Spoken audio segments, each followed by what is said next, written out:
BBC के मुताबिक Kenya की पुलिस की जानिब से इस वाक़े की जो इब्तिदाई रिपोर्ट पुलिस स्टेशन में जमा करवाई गई है उसमें कहा गया है कि अरशद शरीफ उस कार में सफ़र कर रहे थे जिसका रजिस्ट्रेशन नंबर KDG 200M था। ये वाक़या उस वक्त हुआ जब अरशद शरीफ नैरोबी की तरफ वापस आ रहे थे। उसी दौरान कीनिया में क्रिमिनल इन्वेस्टिगेशन डिपार्टमेंट के अफसरान ने एक रिपोर्ट जारी की कि डगलस नामी एक शहरी की कार जिसका रजिस्ट्रेशन नंबर KDG 700F है वो चोरी हो गई है, जिसमें उनका बेटा भी मौजूद था और ये कार की चोरी के साथ अगवा का केस भी था। डगलस ने इस वाक़े की रिपोर्ट नैरोबी के नवाही इलाके में दर्ज कराई, जिसके बाद पुलिस अफसरान ने उनके बेटे का पता लगा लिया जो एक दूसरे नवाही इलाके में था।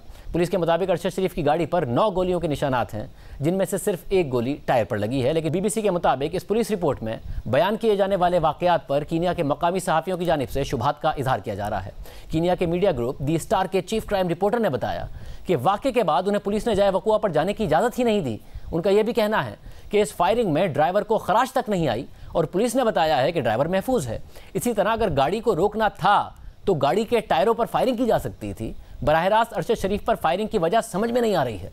नैरोबी में BBC के नामा निगार का कहना है कि कीनिया में माजी के कई वाक़यात में पुलिस पर मावराए अदालत इक़दामात साबित हो चुके हैं और आम तासुर यही है कि पुलिस को सज़ाओं से इस्तिस्ना हासिल है और वो अमूमन सहाफ़ियों, वकला और समाजी कारकुनान को निशाना बनाते हैं जो शोहरत याफ्ता हों।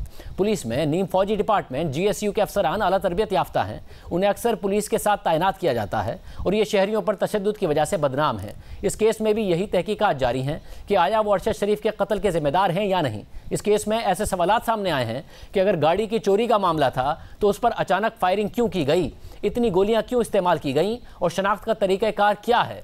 जिस इलाके में यह वाक़या हुआ ये तंजानिया के सरहद के करीब है और ये ट्रैफिक के एतबार से मसरूफ़ इलाकों में से है।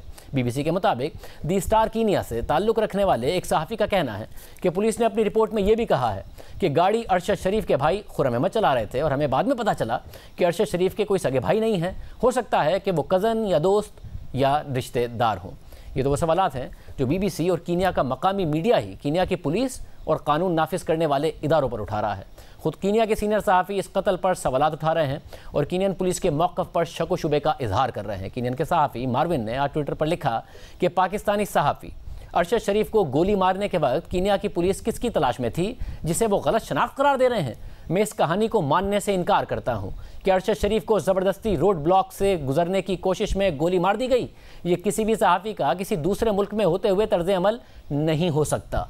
इस वाक़े से जुड़ा एक सवाल ये भी है कि अगर गाड़ी में मग़वी बच्चे की मौजूदगी का शुबा था तो पुलिस ने क्या सोचकर गोलियां चलाई। गाड़ी के साथ साथ बच्चे के अगवा की रिपोर्ट के बाद पुलिस कैसे एक ऐसी गाड़ी पर गोलियां चला सकती है कि जब गाड़ी में बच्चे की मौजूदगी का शक हो। अगर गाड़ी के अंदर से किसी ने पुलिस पर गोली नहीं चलाई तो कैसे और क्यों पुलिस ने गोलियां बरसा दी और गाड़ी ना रुकने पर टायर के बजाय सीधी गोलियां क्यों चलाई गई, क्योंकि 9 में से सिर्फ एक गोली टायर पर लगी, बाकी 8 गोलियां गाड़ी और अरशद शरीफ को लगी। और अगर गाड़ी को रोकना मकसूद था तो ड्राइवर के बजाय अरशद शरीफ पर क्यों गोलियां बरसाई गई, क्योंकि इस वाक़े में ड्राइवर को खराश तक भी नहीं आई है। और जिस तरह अरशद शरीफ को सर पर गोली लगी है उस पर भी सवाल उठ रहा है कि ये गोली ताक़ुब करते हुए मारी गई या बाकायदा सर का निशाना लेकर मारी गई है। कीनिया की पुलिस पर जाली पुलिस मुकाबलों, मावराए अदालत कत्ल और जबरी गुमशुदगियों का इल्ज़ाम मुसलसल लगता रहा है। इसलिए हुकूमत पाकिस्तान की ज़िम्मेदारी है कि अरशद शरीफ के अहल खाना और पाकिस्तान के अवाम के सामने इन तमाम सवालात के जवाबात रखे और यकीनी बनाए कि कीनिया की हुकूमत इस वाक़े की शफ़ाफ़ तहकीकात करके नताइज सामने रखेगी।